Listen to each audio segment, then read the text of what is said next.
युष्मद्व्यतिक्रमगतिं प्रतिपद्य सद्ध्या।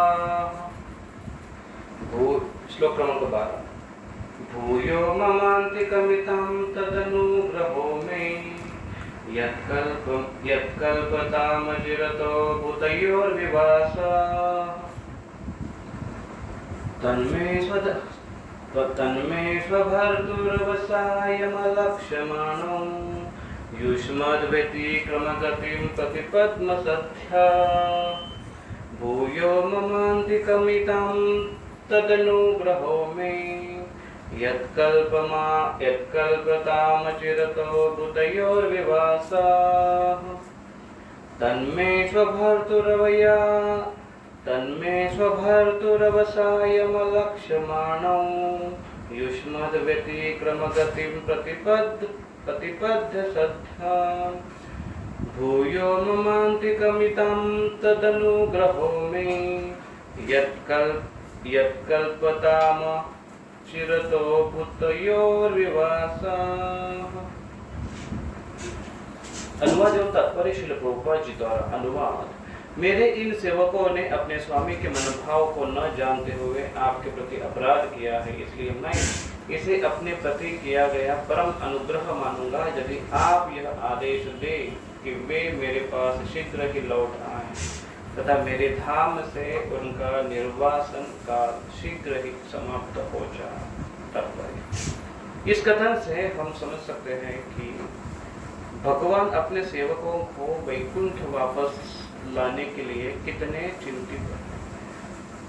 इसलिए यह घटना सिद्ध करती है कि जो लोग एक बार वैकुंठ में प्रवेश हो चुके हैं वे कभी नीचे नहीं गिर सकते। जय तथा विजय का मामला पतन का नहीं है, यह तो मात्र एक घटना है। ऐसे भक्तों को जल्द से जल्द वैकुंठ वापस लाने के लिए भगवान सदैव चिंतित रहते हैं। यह कल्पना करनी होगी कि भगवान तथा भक्तों के मध्य किसी प्रकार की भ्रांति की संभावना नहीं रहती, किंतु जब एक भक्त तथा दूसरे भक्त के बीच कोई विभेद या भंग आ जाता है तो भक्त को परिणाम भोगना पड़ता है। यद्यपि यह कष्ट क्षणिक होता है, भगवान अपने भक्तों पर इतने दयालु हैं कि उन्होंने द्वारपालों के अपराध का सारा भार अपने ऊपर ले लिया और मुनियों से प्रार्थना की कि वे उन्हें ऐसी सुविधाएं प्रदान करें जिससे वे जल्दी से जल्दी वैकुंठ वापस आ सके। ओम अज्ञानतिमिरान्धस्य ज्ञानाञ्जनशलाकया चक्षुरुन्मीलितं येन तस्मै श्रीगुरवे नमः। नमो विष्णुपदाय कृष्णप्रेष्ठाय भूतले श्रीमते भक्तिवेदान्तस्वामिनिधि नामिने नमस्ते सरस्वती देवे गौरवाणी प्रचारिणे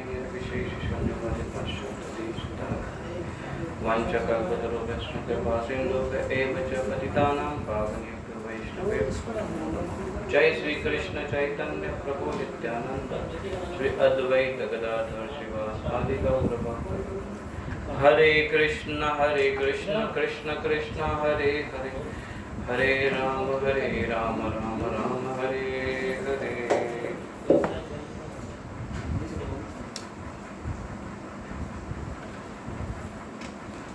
से भक्तों का इस भागवत कक्षा में स्वागत है और ये अध्याय क्रमांक 16 के ऊपर हम शुरुआत कर रहे हैं तीसरे स्कंद के, और जिसमें मुनियों ने जय और विजय ने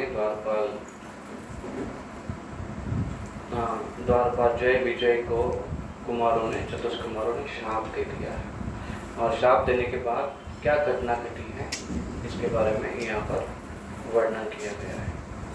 तो शुरू में ही जब ब्रह्मा जी ये सब संभाषण कौन किसको कह रहे हैं, ब्रह्मा जी देवताओं को कह रहे हैं। तो ब्रह्मा जी यहाँ पर कहते हैं अभी कि इस प्रकार से घटना घटी है अभी, पर आगे क्या हुआ कहते हैं। श्लोक क्रमांक 1। ब्रह्मोवाच इति तद्गृणतां तेषां मुनीनां योगधर्मिणां प्रतिनन्द जगादेदं विकुण्ठ निलयो विभू। ब्रह्मा जी ने कहा। इस तरह मुनियों को उनके मनोहर शब्दों के लिए बधाई देते हुए भगवान धामवासी भगवान ने इस प्रकार कहा। तो मुनि जैसे भगवान उनके सामने प्रकट हुए थे, इंसिडेंस ऐसे हुआ था कि द्वारपालों ने उनको रोका था चतुष्कुमारों को, और चतुष्कुमारों ने उनको श्राप दिया था। और फिर इनकी ये चर्चा चल रही थी गेट पर, यही बात कृष्ण को, भगवान विष्णु को पता चली और वो लगभग से दौड़ते हुए वहाँ पर आए, अपने लक्ष्मी अपनी पत्नी के साथ वहाँ पर आए। और उनको देखकर चतुष्कुमार बड़े संतुष्ट हुए, क्योंकि उनको देखने के लिए वहाँ पर आए थे। और ये सारा जो तात्पर्य में बताया गया है कि ये सारा जो झंझट हुआ है, इसको झंझट कहते, ये इसी कारण से हुआ है कि चतुष्कुमारों को भगवान को देखने की इच्छा हुई थी इसलिए। और फिर भगवान इसलिए स्वयं वहाँ पर प्रकट हुए ताकि मुझे देख ले और मामला खत्म हो जाए। तो सबकी इच्छा पूर्ण करने के लिए, सबको संतुष्ट करने के लिए भगवान वहाँ पर आए। दो वहाँ पर वादी और प्रतिवादी है, चतुष्कुमार और जय विजय।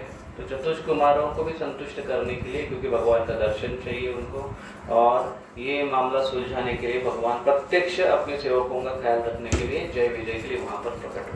तो दोनों पार्टी को संतुष्ट करने के लिए जज यहाँ पर मौजूद है।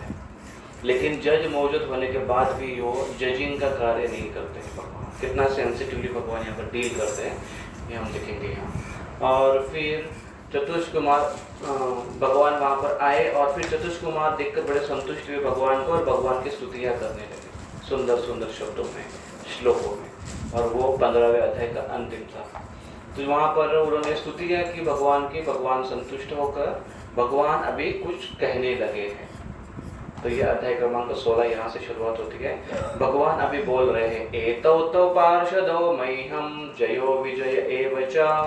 एतौ तौ अनेक वचन है, द्विवचन है। एतौ तौ पार्षदो, मेरे पार्षद दो कौन है? मह्यम जयो विजय एव च, जय विजय मेरे दो पार्षद हैं। तदर्थी कृत्य माम यद्यो, क्या कहते हैं वो, इन्होंने जो कृत्य किया है, कौन सा कृत्य किया है? कथार्थी अवहेलना पूर्ण कृत्य किया है। क्या कृत्य है वो? ये बहु आक्रांतम अतिक्रमण किया है उन्होंने, अतिक्रमण किया है। क्या अतिक्रमण किया है? अपराध किया है। आक्रांतम, ये दोनों के प्रति अपराध किया है। तो यहाँ पर भगवान कृष्ण, ये भगवान विष्णु यहाँ पर स्वीकार कर रहे हैं कि मेरे सेवकों ने अपराध किया है।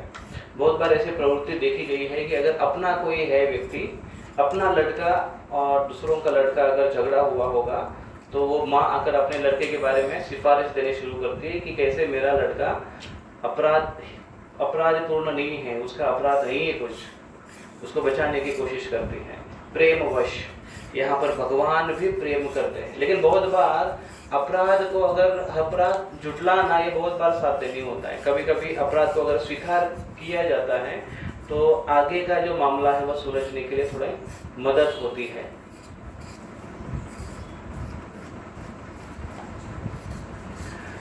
तो भगवान यहाँ पर स्वीकार कर रहे हैं कि मेरे भक्तों ने, मेरे अनुयायियों ने आपके प्रति बड़ा अपराध किया है। हे मुनियों, आगे के श्लोक में वो कहते हैं कि एस्वे तयोर्धुतो दंडो भवद्भिर्मानु व्रतः स एवानुमतोऽस्माभिर्मुनयो देवहेलनात्। देवहेलनात्, अवहेलना की। हे देव, मुनियों को कहते हैं, ऋषियों को कहते हैं, हे देव आपकी अवहेलना किए हैं उन्होंने। और स एवा अनुमतो, मेरी अनुमति, मेरा अनुमोदन है इसमें कि आपकी अवहेलना हुई है, आपको कष्ट हुआ है, आपके प्रति अपराध किया गया है, मेरा अनुमोदन है, मैं इसको स्वीकार करता हूँ। हमारे लोगों ने अपराध किया है। अभी क्या स्वीकार जब किया तो अभी क्या आएगा आगे? अभी ये आएगा कि माफी मांगने के बारे में आएगा। लेकिन उसके पहले भगवान उस मुनियों को ग्लोरीफाई कर रहे हैं, उनकी स्तुतियाँ कर रहे हैं। तो यहाँ पर देखेंगे पहले जो श्लोक है इसमें भगवान अप्रूव, स्वीकार करते हैं कि ठीक है, हमने अपराध, मेरे भक्तों ने अपराध किया है। ये अभी के ये 5 श्लोकों में वो स्वीकार करते हैं। और अगले जो श्लोक है वो अगले श्लोक में ब्राह्मणों को ग्लोरीफाई करते हैं।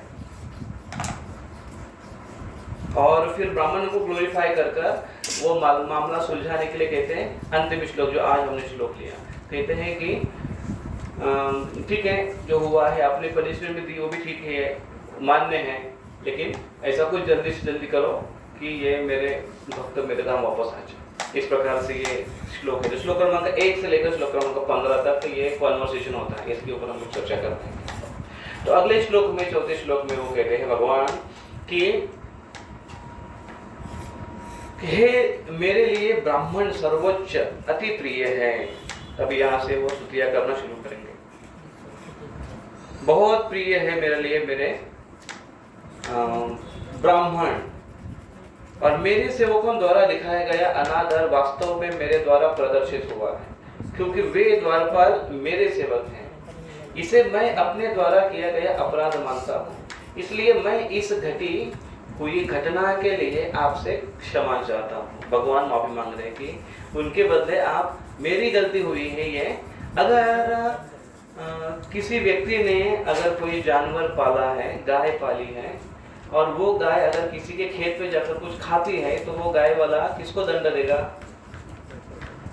वो गाय वाले को दंड देगा। और अगर गाय वाला मानने के लिए तैयार नहीं, तो गाय को ले जाकर कहीं पर बंदी बना देगा। गाय वालों का भी बंदी खाना होता है, गाय उनका भी बंदी खाना, तुरुंग बोलते हैं उसको, तुरुंग, उसमें डाल दिया जाता है, उसको भी सजा होती है। तो छुड़ाना किसको पड़ता है? छुड़ाना गाय वाले मालक को छुड़ाना पड़ता है, उसको दंड भरना पड़ता है, पैसे भरकर उसको छुड़ाना पड़ता है। तो वास्तविक दंड किसको है? गाय बेचारा प्राणी है, उसको समझ में नहीं आता है। तो जो मालिक है उसका कर्तव्य है, तो इसलिए पूरा ब्लेम है वो। जैसे कोई बच्चा गलती करता है तो ब्लेम किसको जाता है? माता पिता को ब्लेम जाता है। किसका लड़का है? सबसे पहले प्रश्न आता है, किसका बेटा है तू? ऐसे पूछते हैं।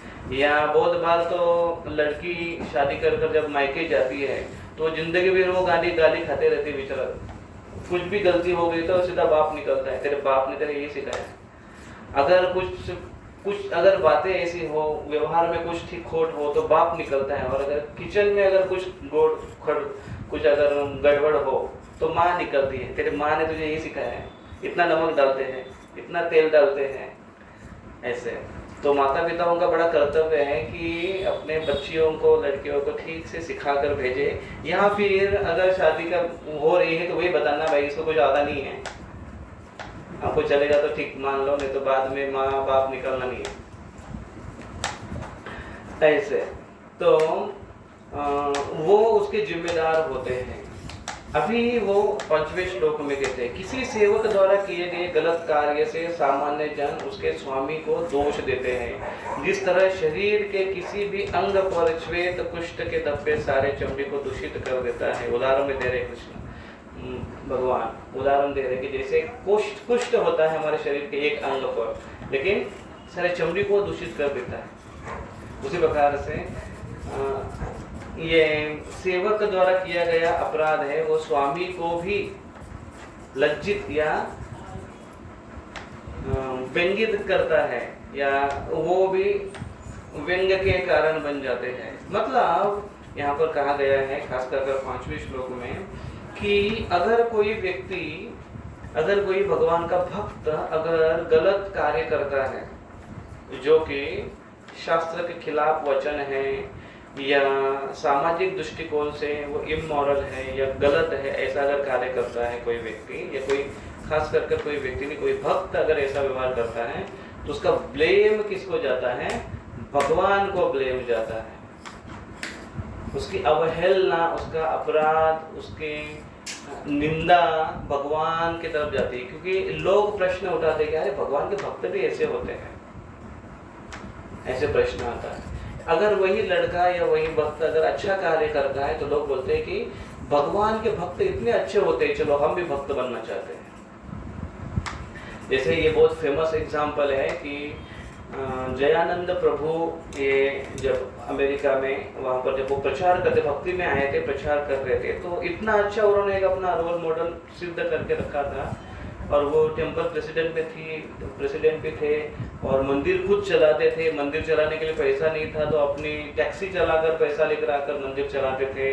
बहुत सेवा करते थे, हर समय वो सेवा में आगे रहते थे, हर समय वो सेवा में आगे रहते थे। और वो एक ऐसे व्यक्ति थे कि जो सबसे जल्दी उठते थे मंदिर में और सबसे लेट लास्ट में जाकर सोते थे। और फिर भी उनकी साधना बड़ी बड़ी स्ट्रिक्ट थी, स्ट्रांग थी। वो जब भगवान के प्रति नाम में उनकी विशेष रुचि थी और प्रसाद के बारे में उनकी विशेष रुचि भी थी और विशेष आदर था। कहीं पर भी उसको भगवत प्रसाद दिखाई देता था तो वो उनको बड़ा रिस्पेक्टफुली उसको ग्रहण करते थे अगर उनको मिलता था। और उनकी स्तुति किए बिना उनका मुंह चुप होता ही नहीं, रहता ही नहीं था उनका मुंह। जैसे उनको प्रसाद मिला, जैसे प्रसाद ग्रहण करके वो प्रसाद की स्तुति करना शुरू करते कि कितना सुंदर प्रसाद है ये, ऐसे वो किया करते थे। और जब भी जहाँ जहाँ भी जाते थे वो अपने पास प्रसाद रखते थे, कुछ लड्डू रखते थे या कुछ भी प्रसाद अपने साथ में रखते थे। और उनका व्यवहार जो सामान्य जनों से जिनसे भी उनका व्यवहार आता था, व्यवहार सोसाइटी में, कॉलोनीज में जो उनके साथ व्यवहार आता था, उसमें वो लोगों के साथ इतना अच्छे से व्यवहार करते थे कि लोग बोलते थे कि ये जयानंद अगर इस्कॉन में है, ऐसे सोसाइटी में है, तो हम मानते हैं कि ये सोसाइटी अच्छी होगी। अगर जयानंद कृष्ण का भक्त है तो समझ लेना कि भक्ति अच्छी है। उन्होंने ऐसा अपना रोल मॉडल प्रस्तुत करके रखा था। तो ये बहुत बड़ा एक चैलेंज है और एक बड़ी सीख है हम सभी भक्तों के लिए कि ऐसे हमको रोल मॉडल प्रस्तावित करना चाहिए। और ये सब कब होता है, दूसरों को व्यक्ति आकर्षित कब करता है, जब वो किसी के लिए कुछ सैक्रिफाइस करता है। सैक्रिफाइस आया मतलब वहाँ पर सेवा आती है। हम दूसरों के लिए करने के लिए तत्पर जब होते हैं तो दूसरे, अभी देखो हमें भी कौन सी चीज़ अच्छी लगती है कि हमारा कहा कोई माने, हमें आकर कुछ बोले, हमें आकर कुछ जो हमने कहा उसको करे, हमारी सेवा करे या हमको हेल्प करे। ऐसी हमारी भली इच्छा न भी हो लेकिन फिर भी अगर कोई अगर करता है तो कैसे लगता है, अरे वाह ये लड़का बड़ा अच्छा है, या ये प्रभु बड़े अच्छे हैं, या ये माताएं बड़ी अच्छी हैं, बहुत कोऑपरेटिव नेचर है। तो कोऑपरेटिव नेचर सबको पसंद आता है और जयानंद प्रभु का एग्जैक्टली वैसे ही नेचर था और इसलिए वो सबको पसंद थे। तो इसलिए उन्होंने ऐसे एक उदाहरण प्रस्तुत किया जो अभी भी हमें याद आता है, स्मरण में आता है। उसी प्रकार से कृष्ण के भक्त ऐसे होते हैं कि जो कृष्ण के आचरण, कृष्ण की महिमा को बढ़ाते हैं भक्त। अगर भक्त ही नहीं है तो कृष्ण की महिमा कैसे बढ़ेगी, या फिर कृष्ण को कौन पूछेगा। ऐसे अगर लोग कभी अगर इसके बारे में लोग चर्चा करते हैं, भक्तजन कहते हैं अरे हम नहीं रहेंगे तो आपको कौन पूछेगा, ऐसे भक्त कभी कभी कहते हैं। ऑफ कोर्स भक्तों से भगवान की महिमा बढ़ती है और भगवान से भक्तों की महिमा बढ़ती है।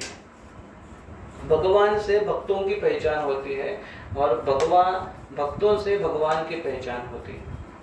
सामान्य जनों के लिए ये दोनों एक दूसरों के लिए पूरक है, तो इसलिए ये दो एक दूसरे से कभी विभाजित नहीं हो सकते हैं। और इसलिए एक दूसरों के गुणों को बड़े भली भांति वो आत्मसात करते हैं या उस इंटेंशन को बड़ी गहनता से समझते हैं। भगवान यहाँ पर आगे कहते हैं कि मेरे जो भक्त हैं, मेरे जो अनुयायी हैं, वो मेरे भाव को, मेरे मूड को समझ नहीं पाए, ऐसे वो कहते हैं आगे चलकर। और इसलिए उन्होंने आपके प्रति अपराध कर दिया है और इसलिए ये बड़ा अपराध हुआ है उससे, ऐसा कहते हैं। लेकिन आप ब्राह्मण हो, ऐसा कहते हैं भगवान। 6 अध्याय श्लोक से ये कहते हैं कि आप ब्राह्मण हो और आपकी महिमा अपरंपार है। यस्यामृतामल यशः श्रवणावगाह सद्य पुनाति जगदाश्व श्वपचादि विकुंठः। वो कहते हैं कि आपकी महिमा ऐसी है कि कोई कुत्ता भक्षण करने वाला व्यक्ति, जिसको चंडाल कहते हैं, समस्त संसार में कोई भी व्यक्ति, यहाँ तक कि चंडाल भी जो कुत्ते का मांस पकड़कर खाता है, खाकर जीता है, तुरंत शुद्ध हो जाता है। भगवान कहते हैं यदि वो मेरा नाम ग्रहण करता है, नाम यश आदि के गुणगान अमृत रूपी गान में से वो स्नान करता है। अब आप लोगों ने निश्चित रूप से मेरा साक्षात्कार कर लिया है, अतएव मैं अपनी ही भुजा को काटकर अलग करने में तनिक संकोच नहीं करूंगा यदि आपका आचरण आपके प्रतिकूल है। वो कहते हैं कि भगवान कहते हैं कि मेरा नाम श्रवण कर कर ऐसा व्यक्ति का उद्धार हो सकता है जो कुत्ते का मांस खाने वाला बहुत निम्न कोटि का व्यक्ति है, तो उसका भी उद्धार हो सकता है। और अभी तो आपने मेरा दर्शन कर लिया है, तो ये कितनी महत्वपूर्ण बात है और ये कितनी विशेष बात है। मतलब ये पूरा उनका श्रेय है, भगवान वो कुमारों को दे रहे हैं।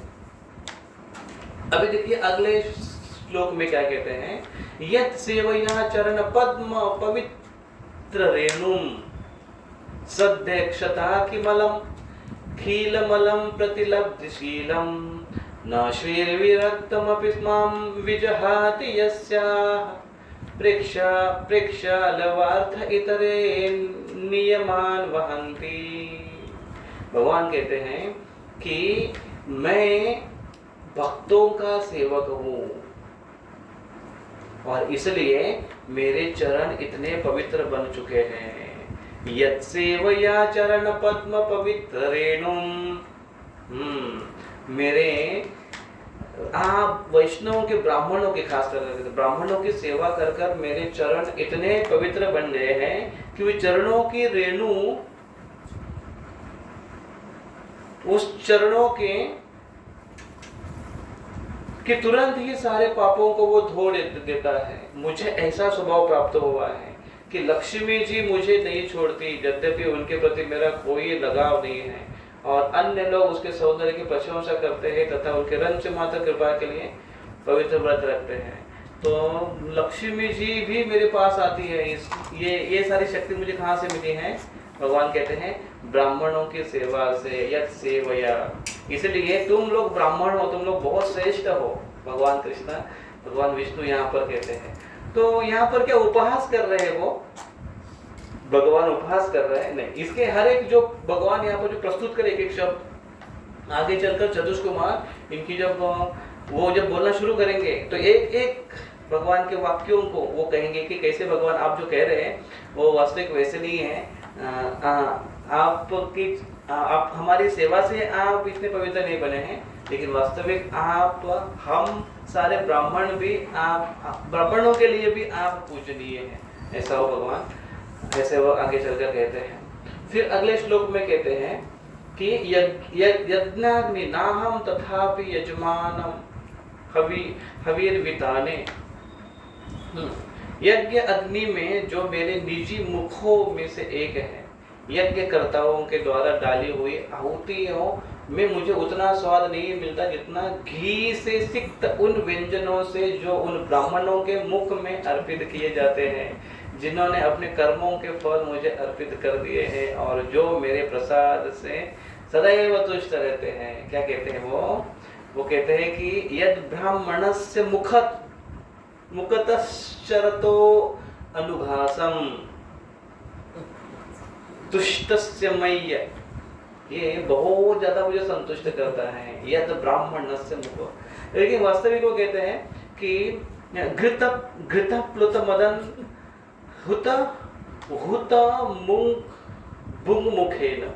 वो जो अग्नि में जो आहुति डालते हैं वो घी की, यज्ञ का मुख है, यज्ञ का मुख भी भगवान का मुख कहा जाता है। और यज्ञ में वो जो अग्नि जब निकलती है, अग्नि की जो लपटें जो बाहर निकलते हैं उसको भगवान विष्णु की जिह्वा कही जाती है और उसमें जो घी डाला जाता है वो पी लेते हैं भगवान उस अग्नि के मुख से, अग्नि के मुख से या यज्ञ के मुख से उस भगवान उसको ग्रहण करते हैं। महाराज जब जब दीक्षा होती है, दीक्षा के बाद महाराज स्वयं पहले ये करते थे, यज्ञ करते थे, यज्ञ में आहुतियाँ डालते थे, खुद उधर बैठते थे ऐसे वो ये लेकर क्या कहते हैं उसको जिससे घी डाला जाता है, लकड़ी का चम्मच, उसको कोई अलग नाम है। तो बाकी सारे भक्त उधर बैठे रहते थे और जो महाराज बोलते थे स्वाहा, तो महाराज कहते थे नाउ फीड द टंग, अभी फीड द टंग क्या समझ में आएगा? वो अग्नि में डालो, इसका अर्थ है जो हमारे पास है दिए हुए वो अग्नि में डालो, क्योंकि अग्नि में होम में डालो, हवन में डालो, क्योंकि हवन भगवान का मुख है और उससे जो आग बाहर निकलती है वो भगवान की जिह्वा है। तो इसलिए फीड द टंग, अभी टंग को फीड करो, खिलाओ, ऐसे कहते हैं। भगवान का विष्णु का मुख है जो डायरेक्ट भगवान विष्णु के मुख में डाला जाता है वो। लेकिन भगवान यहाँ पर कहते हैं यद ब्राह्मण से, वो मेरा मुख है लेकिन इस मुख में जो व्यक्ति डालता है वो मुझे ज्यादा पसंद है। ये कौन सा मुख है? यद ब्राह्मण से मुख शरतो अनुघासम, ब्राह्मणों के मुख में अगर ऐसा घास डाल दिया जाए तो भगवान बहुत प्रेम से उसका स्वीकार करते हैं। लेकिन बहुत महत्वपूर्ण बात तो ये है, वो तुष्टस्य मय्य, उनको संतुष्ट, उससे ज्यादा, उससे मैं पूरा ज्यादा संतुष्ट हो जाता हूँ, ऐसा वो कहते हैं। और क्या कहते हैं? अवहितय निज कर्म पाकय, किसके बारे में ये कह रहे हैं? जिन्होंने अपने पूरे कर्म अर्पित किए हैं भगवान को, वो ब्राह्मण है। वास्तविक वो ब्राह्मण नहीं, वो ब्राह्मण वैष्णव ब्राह्मण है वो जिसने अपने सारे कर्म भगवान को अर्पित किए हैं, वो भगवान के संतुष्टि के लिए केवल कार्य कर रहे हैं। ऐसे ब्राह्मण के बारे में यहाँ पर बोला गया है। नहीं तो फिर ये श्लोक लेकर हम जाएंगे, बोलेंगे चलो हमें खिलाओ। तो भगवान ही बोल रहे हैं कि ये बहुत महत्वपूर्ण है ब्राह्मणों को खिलाना, क्योंकि मैं उसे ग्रहण करता हूँ। आगे कहते हैं येषां विभर्म्यमखण्ड विकुंठ योग माया विभूतिरमलांकृरजः विकिरीटैः विप्रांस्तु को न विषहेत यदर्हनाम्भः सद्यः पुनाति हलचंद्र ललामलोकान्। वो कहते हैं मैं अपनी विकुंठ अंतरंगा शक्ति का स्वामी हूँ तथा गंगा जल मेरे पावों का धुआ हुआ उच्छिष्ट है। वह जल अपने सिर पर धारण करने वाले शिव जी समेत तीनों लोगों को पवित्र करता है। यदि मैं वैष्णव के पैरों की धूल को अपने सिर पर धारण करता हूँ तो फिर उसे धारण करने में कौन मना करेगा? भगवान के चरणों की महिमा बताई गई है कि भगवान के चरणों से गंगा निकलती है, मतलब गंगा उनके पैरों को धोकर आती है, और जो वो इसके कारण इतने पवित्र है, किसके कारण? भगवान के चरणों को स्पर्श किया, इसलिए तीनों लोगों को पवित्र करती है। भगवान शिव जी अपने सर पर रखते हैं, इतनी पवित्र है गंगा क्योंकि भगवान के चरणों को धोया है। अभी भगवान यहाँ पर कहते हैं लेकिन ऐसे मैं जो कि वैष्णवों के चरणों की धूल अब मेरे सर पर धारण करता हूँ, भगवान कहते हैं।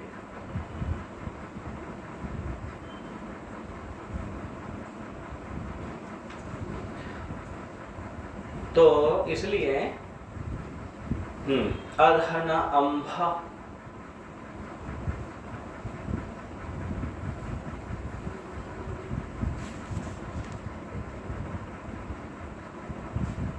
देखिए वो कहते हैं कि अमल अंग्रज किरीटय विप्राण, विप्र के चरणों की धूल मैं क्या करता हूँ? मेरे किरीटय रज, मेरे किरीट पर मैं धारण, मुकुट पर मैं धारण करता हूँ।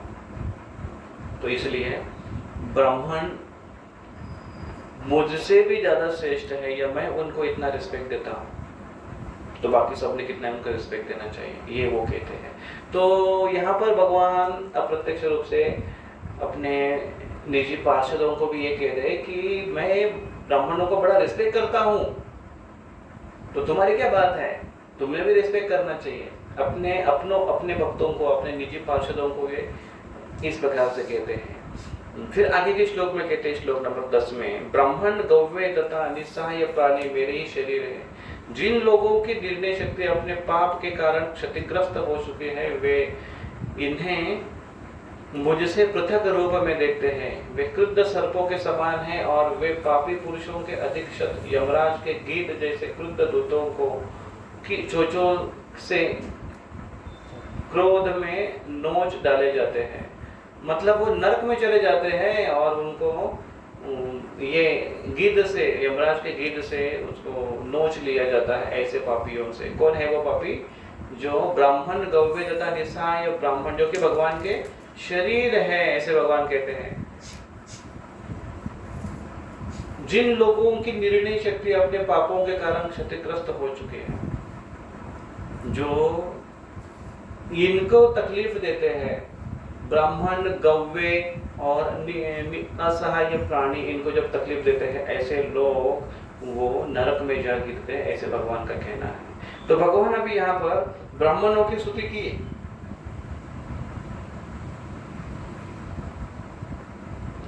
अभी ये श्लोक में 10वें श्लोक में कहते हैं कि वो व्यक्ति जो मुझसे, जो ब्राह्मणों को, गव्यों को और प्राणियों की उनकी रक्षा नहीं करते हैं या उनकी सेवा नहीं करते हैं, वो मुझे संतुष्ट नहीं करते, वो नरक में जाएंगे। 11वें श्लोक में कहते हैं लेकिन वो व्यक्ति, दूसरी ओर ये क्या लिखा है, ये ब्राह्मणान मयि धिया क्षिपर्तो चयंत। दूसरी ओर ऐसे लोग जो हृदय में पुलकित रहते हैं और अमृत तुल्य हंसी से प्रकाशित अपने मुख का कमल मुखों से ब्राह्मणों द्वारा कटु वचन बोलने पर भी उनका आदर करते हैं, वे मुझे मोह लेते हैं, ब्राह्मण को मुझ जैसा ही मानते हैं और प्रिय वचनों से उनकी प्रशंसा करते हैं, उन्हें उसी तरह शांत करते हैं जिस तरह पुत्र अपने क्रुद्ध पिता को प्रसन्न करता है, या मैं तुम लोगों को शांत कर रहा हूँ। तो यहाँ पर कहते हैं कि अगर उन्होंने कटु वचन कहे भी तो भी उनके साथ प्रेम से व्यवहार करते हैं। कमल मुखों से वो ब्राह्मणों द्वारा कटु वचन बोलने पर भी उनका आदर करते हैं। तो ये ब्राह्मणों का स्तर बताया गया है कि उनके साथ बहस नहीं करना चाहिए, कृष्ण कहते हैं। कृष्ण लीला में, भगवान कृष्ण ये एक प्रकट अपनी लीला से भी ये समझाते हैं कि ब्राह्मण उनके लिए कितने महत्वपूर्ण है। जब राजा नृग की जब कथा आती है और राजा नृग के हाथ से जब अपराध हो जाता है, उन्होंने गलती से हुआ ये सारा, लेकिन फिर भी उनको एक बड़ी सजा, एक नई योनि में उनको जाना पड़ा, एक छिपकली की योनि में उनको जाना पड़ा, एक छोटा सा अपराध होने के कारण। इसलिए कहते हैं कि ये ब्राह्मण बड़े ही महत्वपूर्ण हैं, वो बहुत ही भगवान स्वयं उनको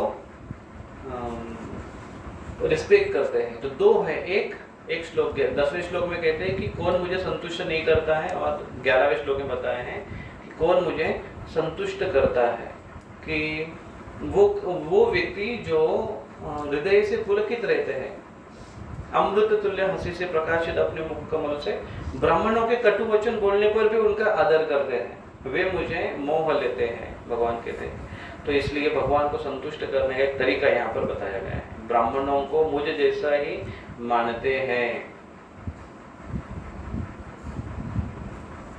ऐसे कहते हैं भगवान। तो अभी भगवान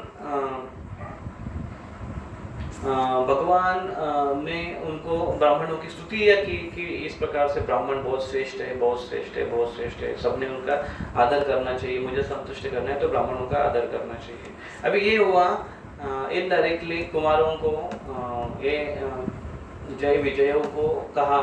इस जय विजय ने पहले अपनी गलती मान ली कि भाई कुछ तो गड़बड़ हुई है, हमसे गलती हुई है, लेकिन अभी भगवान इनडायरेक्टली उनको बता रहे हैं कि तू कितने महत्वपूर्ण है ब्राह्मण मेरे लिए, कितने आदरणीय है ब्राह्मण मेरे लिए। तो इसलिए उनका आदर, जो मुझे संतुष्ट करना चाहते हैं वो मेरे जैसे उनका आदर करते हैं। अभी वो कहते हैं, इतनी स्तुति करने के बाद वो कहते हैं कि 12वें श्लोक में तन में स्वभर्तुर वसायम लक्ष्माणो, ये लक्ष्मी जो है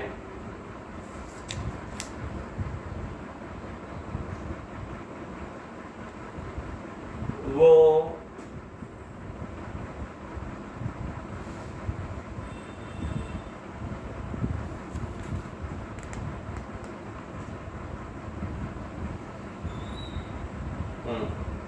स्वभर्तुर अपने, सॉरी लक्ष्मी नहीं है, लक्ष्य मानो, उन्होंने मेरे अलक्ष्य मानो, लक्ष्य नहीं दिया था, उन्होंने थोड़ा सा दुर्लक्षित कर उनके हाथ से एक अपराध हुआ है, अपराध आपके हाथ से हुआ है, आपने उनको दंड भी दिया है, लेकिन मेरा मेरी एक रिक्वेस्ट है आप सबसे कि आप ऐसा कुछ करो कि जल्दी से जल्दी वो वापस मेरे पास वापस आ जाए, फिर से अपने सेवा में वो आ जाए। ये मेरी एक रिक्वेस्ट है आपसे, कृपया कर आप ऐसे कहो। ऐसे दो श्लोक नंबर 2 से लेकर 12वें श्लोक तक ये कॉन्वर्सेशन है। तो पहले ही शुरुआत में भगवान ब्राह्मणों को, ये बीच के 3-4 श्लोकों में ब्राह्मणों के बारे में कहते हैं, ब्राह्मण कितने महत्वपूर्ण हैं।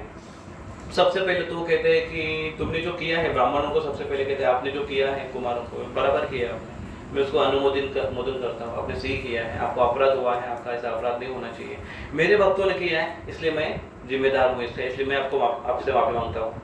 और फिर कहा कि ब्राह्मण कैसे महत्वपूर्ण है मेरे लिए, कैसे आदरणीय है, मैं भी उनका रिस्पेक्ट करता हूँ, अगर मुझे संतुष्ट करना है तो ब्राह्मणों को संतुष्ट करो। ऐसे वो श्लोक नंबर 11 तक कहते हैं। 12वें श्लोक में कहते हैं कि लेकिन जो भी हुआ गलती हो गई है मेरे भक्तों से, अनुयायियों से, आप कृपया कर उनको आपने दंड दिया है ठीक है, लेकिन उनको जल्दी से जल्दी वापस वो मेरे पास वापस आ जाए, ऐसे कुछ आप करो, शीघ्र ही मेरे पास वापस आ जाए, ऐसे कुछ करो आप, ऐसे कहते हैं भगवान। तो भगवान जो इतनी सारी स्तुति किए हैं, किसकी स्तुति की उन्होंने? ब्राह्मणों की, कि ब्राह्मण इतने महत्वपूर्ण है, ब्राह्मणों के रज में अपने स्वरूप पर धारण करता हूँ, जिसके द्वारा मुझे ये शक्ति मिलती है कि मेरे चरण इतने पवित्र हो जाते हैं कि जिसको धोकर गंगा इतनी शुद्ध बन जाती है। ये सारा प्रताप किसका है? ब्राह्मणों का है। इतनी सारी स्तुति, ब्राह्मणों को इतना वो महत्व देते हैं। तो यहाँ पर पूजनीय कौन है?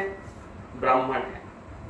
तो भगवान को ज्यादा क्लोजली रिलेशन यहाँ पर किसका है? अभी दो लोग सामने खड़े हैं, जय विजय और चतुष कुमार। तो चतुष कुमार ज्यादा भगवान के प्रिय है, नजदीक है, या फिर जय विजय? भगवान यहाँ पर जो बोल रहे हैं, ये कॉन्वर्सेशन से आपको क्या दिखाई देता है? क्या आपको समझ में आता है कि कौन ज्यादा भगवान को प्रिय व्यक्ति है?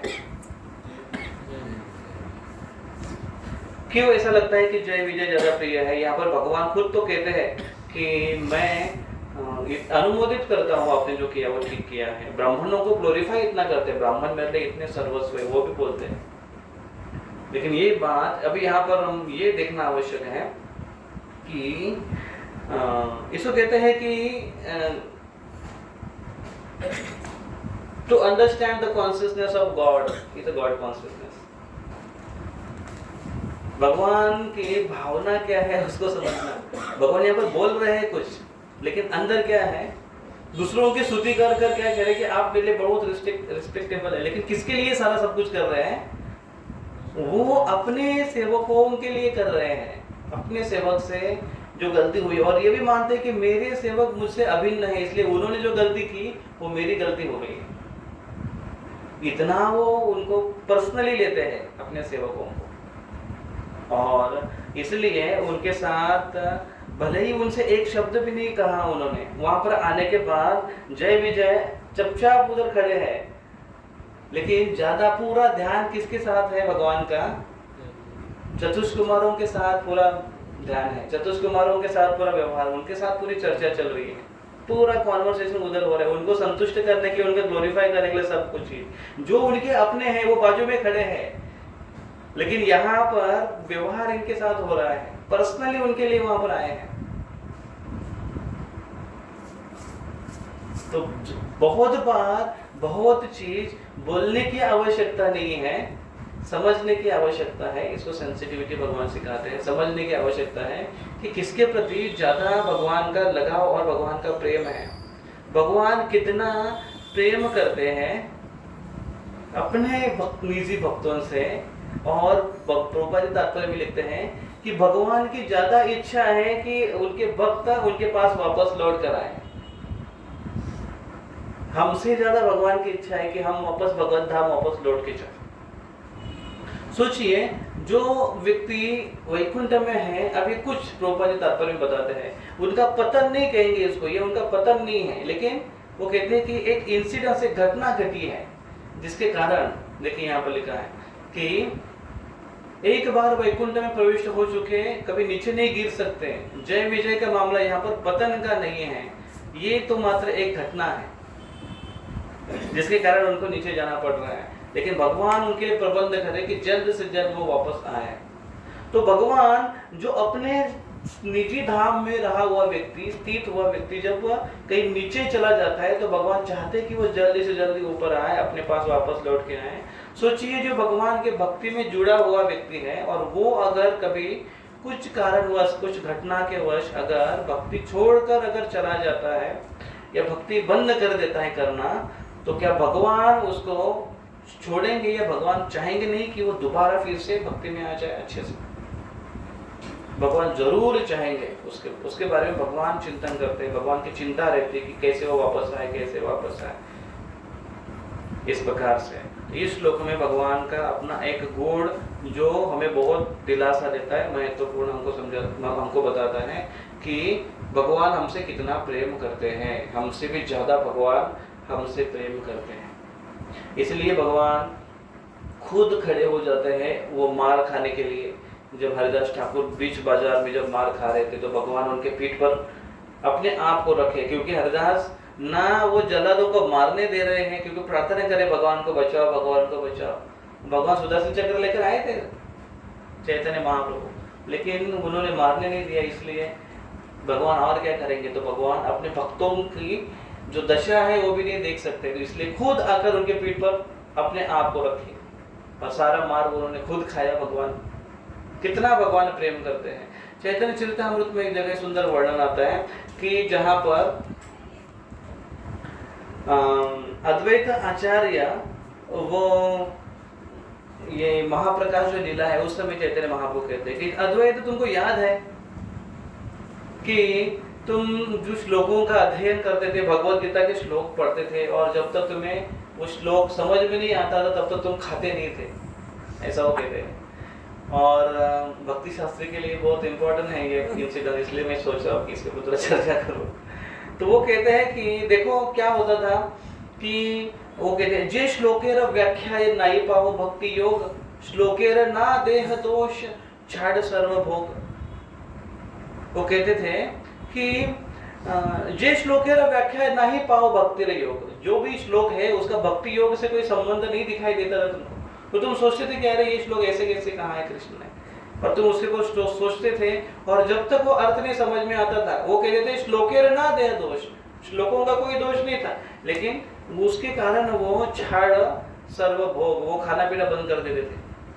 श्लोक का अर्थ भक्ति योग से नहीं जुड़ता था तो अद्वैत आचार्य खाना पीना बंद कर देते थे। दुख पाई सुधी थाक करी उपवास, ये इससे क्या होता था, आप बहुत दुखित हो जाते थे और क्या उपवास करते थे। तबे आमी तोमा स्थाने हई प्रकाश, और तब मैं तुम्हारे सामने प्रकट होता था। तुम्हारे उपवास मुई मानो उपवास, तुम्ही मोरे से ही देख से ही मोर ग्रास। भगवान कहते हैं यहाँ पर चैतन्य महाप्रभु कि मैं तुम्हारे शरीर में रह रहा हूँ और तुम्हारा उपवास है मुई मानो उपवास, तुम्हारा उपवास है मेरे उपवास के जैसा है। मैं मेरा अपना उपवास मानता था, तुम फास्टिंग कर रहे थे तो मैं फास्टिंग करता था। तो हम लोग सोचे चलो तो हम फास्टिंग नहीं करेंगे क्योंकि भगवान को फास्टिंग करना पड़ता है हमारे वजह से। नो एकादशी, नो उत्सव, नो नथिंग। तो आप जो मुझे अर्पण करते थे वही मैं ग्रहण करता था, ऐसे चैतन्य महाप्रभु कहते थे। और फिर चैतन्य महाप्रभु कहते कि फिर क्या करता था, और खास कर करना अद्वैत आचार्य कहते हैं, चैतन्य महाप्रभु कहते हैं कि मैं आता था तुम्हारे पास, तिलार्ध तुम्हारा दुख आमी नहीं सही, स्वप्ने आमी तुम्हारा सहित कथा कही। मैं स्वप्न में आकर तुम्हें ये कथा कहता था, क्यों? क्योंकि तिलार्ध तुम्हारा दुख, तिल अर्ध आधे तिल के इतना भी दुख मैं सहन नहीं कर सकता हूँ तुम्हारा, और इसलिए मैं आकर क्या कहता था, उठ उठ आचार्य श्लोकेर अर्थ सुना, उठ उठ आचार्य उठ श्लोकेर अर्थ सुनो, मैं बोलता हूँ तुमको अर्थ बता सुनो। यही अर्थ, यही पाठ निसंदेह जान, ये अर्थ इसका है, तुम जिसके लिए अटके हुए थे ना इसका ये अर्थ है, ये इस प्रकार से उसका श्लोक है, इस प्रकार से ये है, आप उसको सुनो। उठिया भोजन कर ना कर उपवास, तुम्हारा लागी है अमी करियो प्रकाश। मैं तुम्हारे लिए बात बताऊंगा, उपवास मत करो, संतोषे उठिया तुम्हें करह भोजन, अमी बलि तुम्हें जेन मानह स्वपन। मैं इस प्रकार से जब बोलता था तुमको लगता था कि मैं स्वप्न में बोल रहा हूँ, लेकिन मैं वास्तविक बोलता था तुमको, उठो संतोष से, सुख आनंद से भोजन करो। तो ये अद्वैत आचार्य जब उठते सोचते थे कि ये सही बात है कि गलत बात है। मैं सपना देख रहा था कि ये वास्तविक भगवान आए थे मेरे सपने में। जत रात में स्वप्न है, जो दिन यखन है, ये पता नहीं क्या था, इस प्रकार से वो कहते थे। और फिर वो कहते हैं कि और अद्वैत आचार्य तुमको याद है, आज ही तोरे सत्य कही छाड़ी कपट, सर्वत्र पाणी पादंत एक सत्य पाठ। आज सब कुछ मिथ्या भाव छोड़कर मैं आपको एक सत्य बात बताता हूँ। तो जो श्लोक भगवत गीता में श्लोक आता है, तो वो श्लोक है श्लोक नंबर 13.14, 13वें अध्याय का 14वां श्लोक। तो उसमें वो श्लोक ऐसे है, सर्वतः पाणिपादं तत्सर्वतो अक्षरो अमुखम, सर्वतः श्रुति मल्लोके सर्वमावृत्य तिष्ठति। वो कहते हैं, भगवान कृष्ण कहते हैं सर्वतः पाणिपादं तत्सर्वगतो।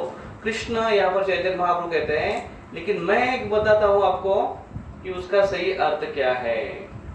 तो सही अर्थ क्या है, वो क्या कहते हैं,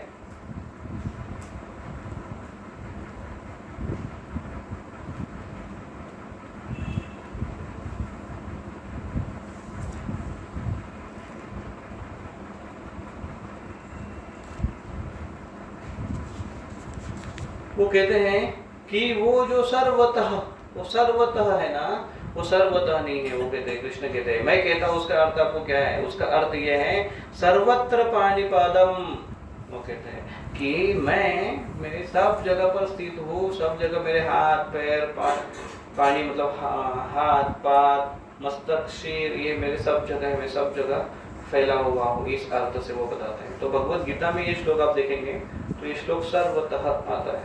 उसका टीकाकार कुछ भिन्न भिन्न अर्थ निकालते हैं, लेकिन यहाँ पर भगवान चैतन्य महाप्रभु स्वयं कहते हैं कि उसका वास्तविक अर्थ ये है कि मैं ये उस सर्वत्र इस रूप से है, इस अर्थ से है।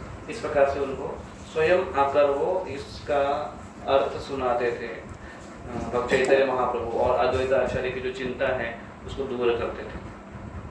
तो हर प्रकार से किसी की चिंता अगर और कुछ हो, शारीरिक हो या मतलब मारपीट की हो, जैसे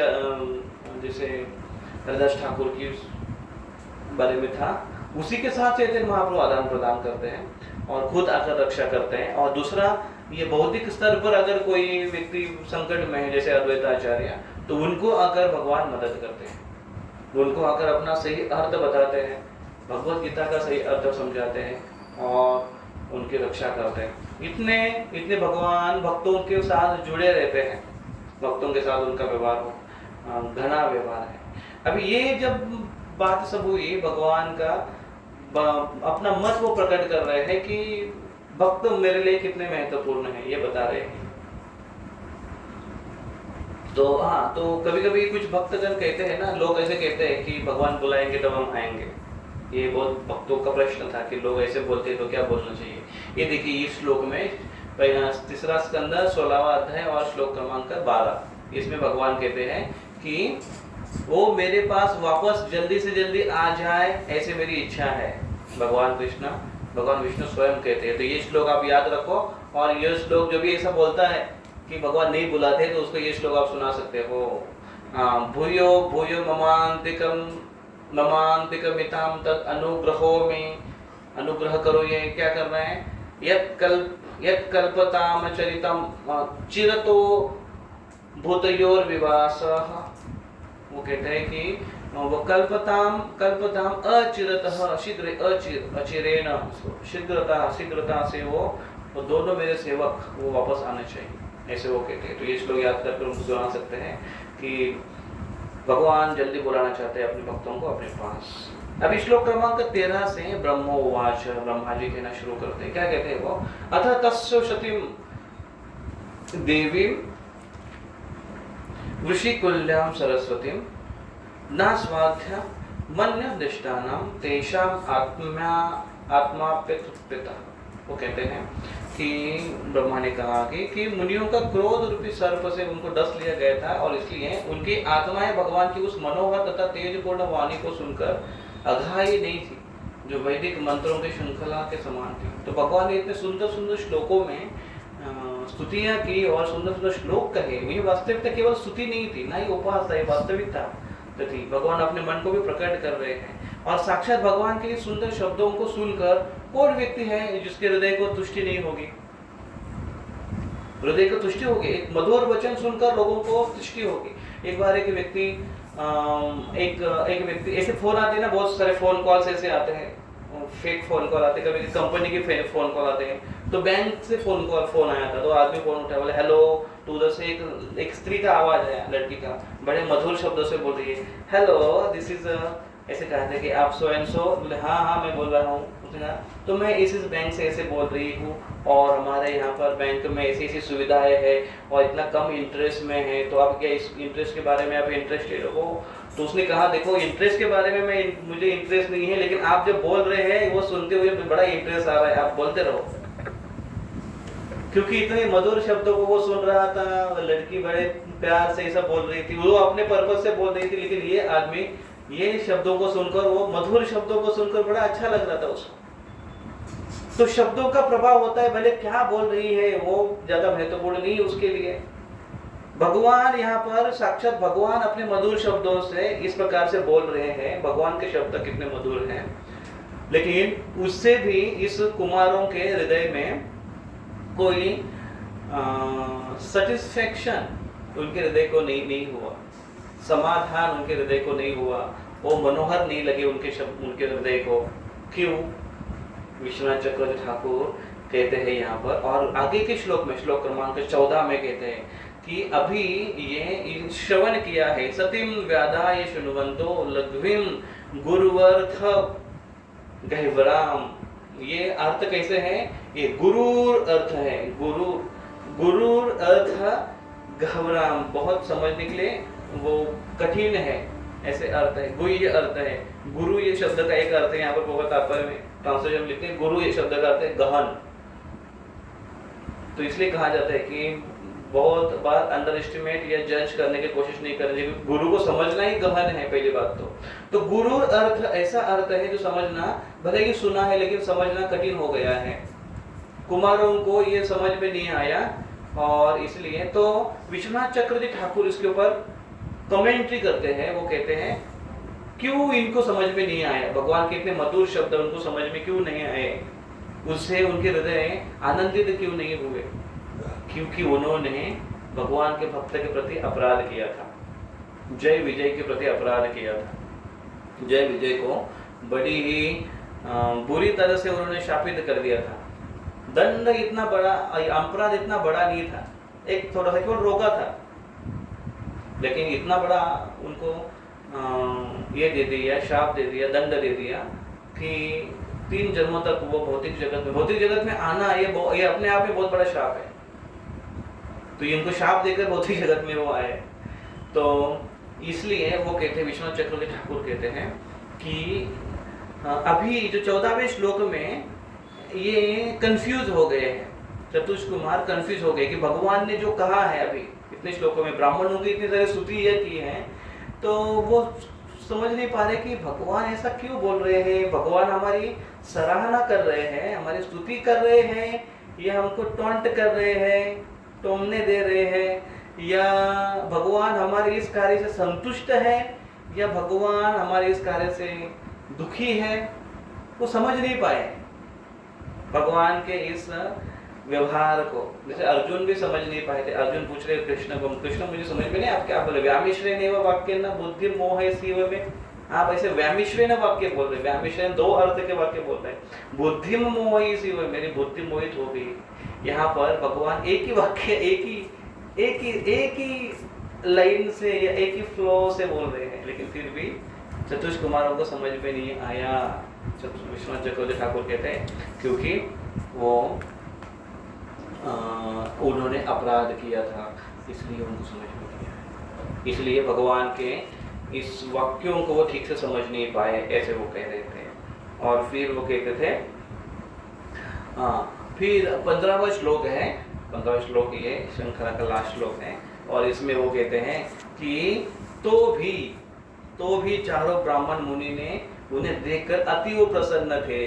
अभी यहाँ पर देखिए कि ब्राह्मण पहले चतुष्कुमार ये पहले कंफ्यूज हुए, मन में सोचने लगे कि भगवान हमसे संतुष्ट हैं, हमारी स्तुतियां कर रहे हैं, हमारे से संतुष्ट हैं कि दुखी हैं, समझ में नहीं आया। लेकिन फिर भी वो थोड़ा सा मन में उन्होंने अपने इंटेलिजेंस से थोड़ा सा कुछ कंक्लूजन ऐसे निकाला और वो मन में उनको लगा कि हाँ नहीं, भगवान हमसे संतुष्ट होंगे, और वो अपने अंदर ही बहुत संतुष्ट हुए, प्रसन्न हो गए, और प्रसन्न होकर उनके शरीर पर रोमांच आया, भगवान को देखकर जैसे रोमांच है, तो उनके ऊपर शरीर पे रोमांच आया, और फिर वो अपने इस बहुमुखी महिमा को प्रकट किया। उन्होंने भगवान की महिमा है वो गाना शुरू कर दी। तो फिर आगे 16वें श्लोक से शुरू होता है, ऋषया ऊचुः, ऋषियों ने कहना शुरू कर दिया।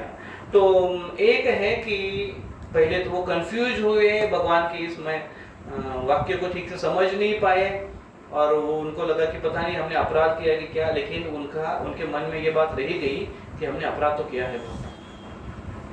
तो इस श्रृंखला से, ये इंसिडेंट से भगवान एक बहुत सारी चीजें हमको सीखने जैसे कि भगवान दोनों वैष्णवों को, दोनों भक्तों को के साथ किस प्रकार से व्यवहार कर रहे हैं, बहुत सेंसिटिव से, संवेदनशीलता से व्यवहार कर रहे हैं। स्तुति कर कर भी उनको दिखा रहे हैं कि भाई तुम्हारी भी ऐसी थोड़ी थोड़ी गलतियां हैं, ऐसी गलती हुई है, ऐसी गलती तुम्हारी नहीं होनी चाहिए थी। हाँ, बहुत संवेदनशीलता से ये कहा है। और जिनकी गलती हुई है उनको कहा कि अरे नहीं नहीं, उनकी गलती हुई है, मैं मानता हूँ कि उन्होंने गलती की है, और उनके बदले मैं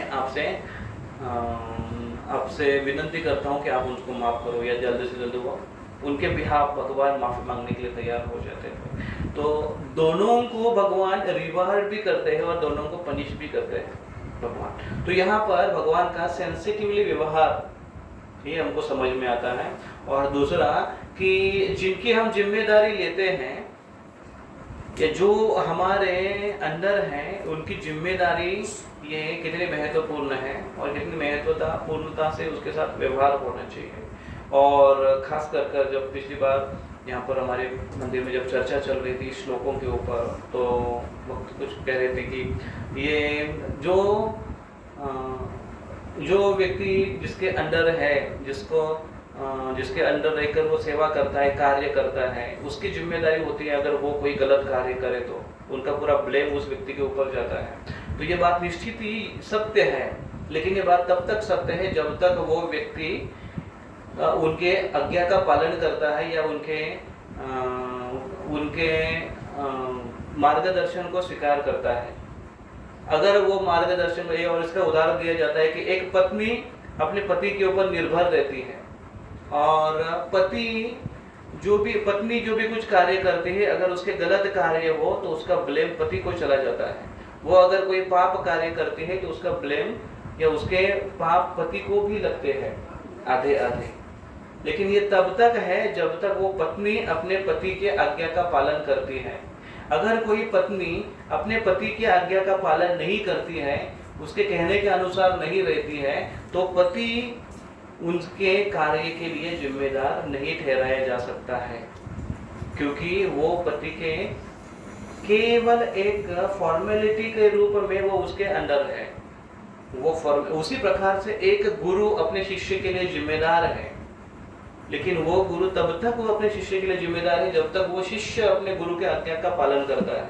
अगर शिष्य अपने गुरु के आज्ञा का पालन नहीं करता है, बातों को नहीं मानता है या दुत्कारता है, तो वो शिष्य खुद ही अपने कार्यों का जिम्मेदार है और खुद ही अपने कार्यों के फलों को भुगतता है। उसको गुरु को उसके रिएक्शंस नहीं जाती है। तो ये शिष्य की भी और गुरु की भी जिम्मेदारी है। उसी प्रकार से भगवान भी यहाँ पर, लेकिन भगवान यहाँ पर जो भी चीज बोल रहे हैं वो दोनों भी रिस्पेक्टिवली श्रवण कर रहे हैं, चतुष्कुमार भी और जय विजय दोनों भी। अर्थात वो भगवान के बहुत ही घनिष्ठ संबंधी है, भगवान से बहुत प्रेम करते, भगवान के आज्ञा का पालन करते हैं, और भगवान उनके सारे कारनामों या सारे कार्य, सारे अपराध को अपने ऊपर ले लेते हैं। तो ये एक यहाँ पर बहुत महत्वपूर्ण सीख इस इंसिडेंट से हमको सीखने को मिलती है। हरे कृष्णा कृष्ण कृष्ण हरे हरे, हरे राम राम हरे हरे। अनंतरा श्रीमद् भागवतम की इच्छा। तो अगले इसमें ऋषि मुनि हैं, वो भगवान ने अभी जो जितने जितने बात कहे हैं, स्तुतियाँ की है, वो उसके उत्तर देंगे भगवान को। आगे के कुछ श्लोक में उसके उत्तर देंगे और फिर भगवान एक ही श्लोक में अपना जो उद्देश्य है ये सारा कार्य करने का वो बताएंगे। श्लोक नंबर 26 में भगवान उवाच एक ही श्लोक में बताएंगे और दोनों पार्टियों को संतुष्ट करेंगे, चतुष कुमार को भी और जय विजय को भी। और फिर ब्रह्मा जी आगे चलकर श्लोक क्रमांक 27 से लेकर अंत तक ब्रह्मा जी कहते कंक्लूड करेंगे और कहेंगे ऐसे ऐसे इंसिडेंस हुआ और उसके कारण ये जो प्रॉब्लम जो हो रहा है, जो सूर्य और चंद्र का तेज कम हुआ है, तो ये दो वही जो जय विजय है अभी बीती के गर्भ में आए हैं, यहाँ पर लेकर उसको कंक्लूड करेंगे। तो इस प्रकार से अध्याय का आगे चलकर हम उसके ऊपर चर्चा करेंगे। किसी का कोई प्रश्न?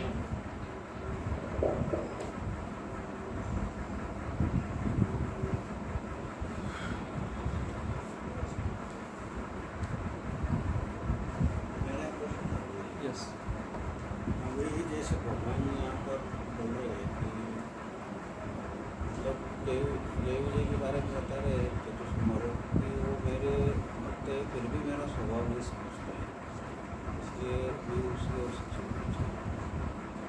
क्योंकि तो भगवान को मानता है कि वो उनको सही करके फैसला कर रहे हैं, लेकिन जय विजय भगवान के भक्त है, उनका सामने रहना है। वहाँ पर रहने वाले जो भक्त हैं भगवान के स्वभाव को ना जान पाए, ऐसा हो नहीं सकता है। प्रश्न ऐसा है कि भगवान यहाँ पर बोले कि ये मेरे भक्त हैं चतुष कुमार जय विजय, लेकिन फिर भी मेरे स्वभाव को समझ नहीं पाए और वो गलती जैसे भक्त नहीं समझ पाए तो हमारे लिए क्या है? तो इसलिए गलती कर पाए वो, इसलिए उन्होंने गलती किया मैं और ब्राह्मणों को उन्होंने रिस्पेक्ट नहीं किया, तो वो इस मेरे भाव को स्वभाव को समझ नहीं पाए। तो ऐसा नहीं है कि भगवान के भाव को वो समझ नहीं पाए थे, चतुष कुमार भगवान के भाव को समझ नहीं पाए थे, या ऐसा भी नहीं है कि वो ब्राह्मणों को रिस्पेक्ट करना नहीं जानते हैं। वो ब्राह्मणों को रिस्पेक्ट करना जानते हैं, ब्राह्मणों को रिस्पेक्ट करते हैं वो। और क्योंकि ऐसा अगर नहीं होता तो वो हकीले होते और जैसे आर्ग्यूमेंट होता वो तुरंत आर्ग्यूमेंट आगे बढ़ता। जैसे ही उन्होंने रोका, ब्राह्मण बहुत चतुष कुमार बड़े संतप्त हो गए, उन्होंने शाप दे डाला और वो सोचने लगे अरे कुछ तो गड़बड़ हुई क्या, कुछ गलती हुई क्या हमसे, और इसलिए वो सोचने पड़े। तो वो ऐसा नहीं कि वो नहीं जानते थे भगवान, ऐसा अगर नहीं जानते थे भगवान के मूड को तो भगवत धाम में कैसे है वो। जो कृष्ण भावना को जानता है, जो कृष्ण की भावना को जानता है, वही कृष्ण के धाम में प्रवेश कर सकता है। उसी को भक्ति कहते हैं, उसी को प्रेम कहता है। जो भगवान से प्रेम नहीं करता है वो भगवत धाम कैसे जाएगा? और जो भगवान से प्रेम करता है, तो जो व्यक्ति जिससे प्रेम करता है उस प्रेमी के स्वभाव को भली भांति जानता है कि उसका हृदय क्या है और वो क्या चाहता है। जो व्यक्ति जितना नज़दीक हो हृदय से, उसका उतना ज़्यादा प्रेम है, और वो जितना ज़्यादा नज़दीक हो उतने अच्छे से उसके मन को जानता है। तो वो जानते लेकिन अपराध हुआ है। अभी इस अपराध, इस व्यवहार को कैसे भगवान उसको अभी ये करें, उसको उससे मार के कैसे निकालें। तो ये भी कहे वो कि मेरे भक्त से अपराध हुआ है, गलती हुई है बहुत बड़ी, ये भी भगवान ने स्वीकार किया। तो चतुष कुमार और जय विजय के हाथ से अपराध हुआ था। हाँ, अभी ये आगे के एक श्लोक में ये बात क्लियर हो जाती है, भगवान जो कह रहे हैं उसको। तो चतुष कुमारों को भी उन्होंने कहा और जय विजयों को भी कहा। वास्तविक भगवान की इच्छा ऐसी थी इसलिए कहा। ठीक है, वो श्लोक को कही देते हैं। वो 26वां जो श्लोक है उसमें भगवान कृष्ण कहते हैं, भगवान विष्णु कहते हैं, श्री भगवान उवाच एते सुरेतर गतिम प्रतिपद्य सद्य संरंभ संभृत समाधुन बद्ध योगौ। तो कहते हैं कि भगवान ने उत्तर दिया, है ब्राह्मणों, यह जान लो कि तुमने उनको जो दंड दिया है वह मूलतः मेरे द्वारा निश्चित किया गया। अतः वे आसुरी परिवार में जन्म लेने के लिए पतित होंगे, किंतु वे क्रोध द्वारा वर्धित मानसिक एकाग्रता द्वारा मेरे विचार में मुझसे दृढ़तापूर्वक संयुक्त होंगे और शीघ्र ही मेरे पास लौट आएंगे। तो इस प्रकार से प्रभुपाद जी तात्पर्य में कहते हैं भगवान का ये प्लानिंग थी। जय विजयों की इच्छा थी कि हम आपको भूले ना कभी, हम आपको हमेशा याद रखेंगे। वो भी साध्य हुआ क्योंकि वो भगवान को कभी भूले नहीं, याद रखते थे, लेकिन किस रूप में? क्रोध के रूप में वो याद रखते थे। तो भगवान का ये प्लानिंग था कि ऐसे ऐसी लीला हो और इसलिए उनसे करते, नहीं तो कौन उनको रोकने का साहस करता। बाकी जो गेट में इतने सारे जो लोग थे 6 गेट पर थे, उन्होंने कभी रोका नहीं उनको, और 7वें गेट पर इन्होंने क्यों रोक दिया? तो ये भगवान की इच्छा थी और इसलिए ऐसे हुआ है। तो ये एक है। और दूसरा सीख हमारे लिए ये है यहाँ पर, ऐसे नहीं कि एग्जैक्टली वो अर्थ है कि वो उनको समझ नहीं पाए तो समझना चाहिए। सीख यहाँ पर ये है कि हमको भगवान के मूड को समझने की कोशिश करनी चाहिए, और इसलिए भगवान बता रहे कि कौन मुझे ज़्यादा संतुष्ट करता है। तो 2 प्रकार से कहते हैं कि जो ब्राह्मण को उनको संतुष्ट करते हैं, उनकी सेवा करते हैं, और अन्य जीवों की सेवा करते हैं, वो मुझे प्रिय है, ऐसा वो कहते हैं। जो नहीं करते वो अप्रिय है। तो भगवान के मूड को समझना आवश्यक है। भगवान के मूड को समझना, ब्राह्मणों की श्रेष्ठता समझना, तो भगवान यहाँ पर समझा के देते हैं। तो हमें ये नहीं समझना चाहिए कि वो नहीं समझ पाया तो हमारी क्या गति है भाई, हम कैसे समझ पाएंगे उनको। उनकी उनसे हम कंपैरिजन न करें, और यहाँ पर डिस्करेज न, मायूस न हो। हम ये सोचें कि भगवान को हम, वैसे भी हम भगवान को अपनी बुद्धि से समझ नहीं पाएंगे। हम अपने गुरुओं के आज्ञाओं से और गुरुओं के मार्गदर्शन से भगवान को समझने की कोशिश, आचार्यों के मूड से भगवान को समझने की कोशिश करें। और आचार्यों का मूड का भी समझना बहुत कठिन है हमारे लिए। इसलिए आचार्यों के आदेशों का अगर पालन करते रहेंगे हम लोग, तो फिर हम बड़े आसानी से उस मूड को धारण करते हैं। सिंपल वे है कि हम आचार्यों के कहने के अनुसार, गुरुओं के मार्गदर्शन के अनुसार अगर हम चलते रहें, हम वो गलती नहीं करेंगे जिस प्रकार से हमें यहाँ पर अगर गलती दिख भी जाती है उस मूड में, तो हम उस गलती को दोबारा न करें, नहीं करें। ठीक है। और कोई प्रश्न किसी का यहाँ पर?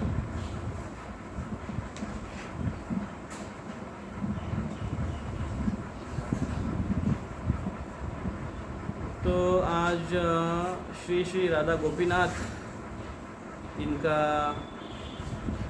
ब्रह्मोत्सव सेलिब्रेट किया जा रहा है।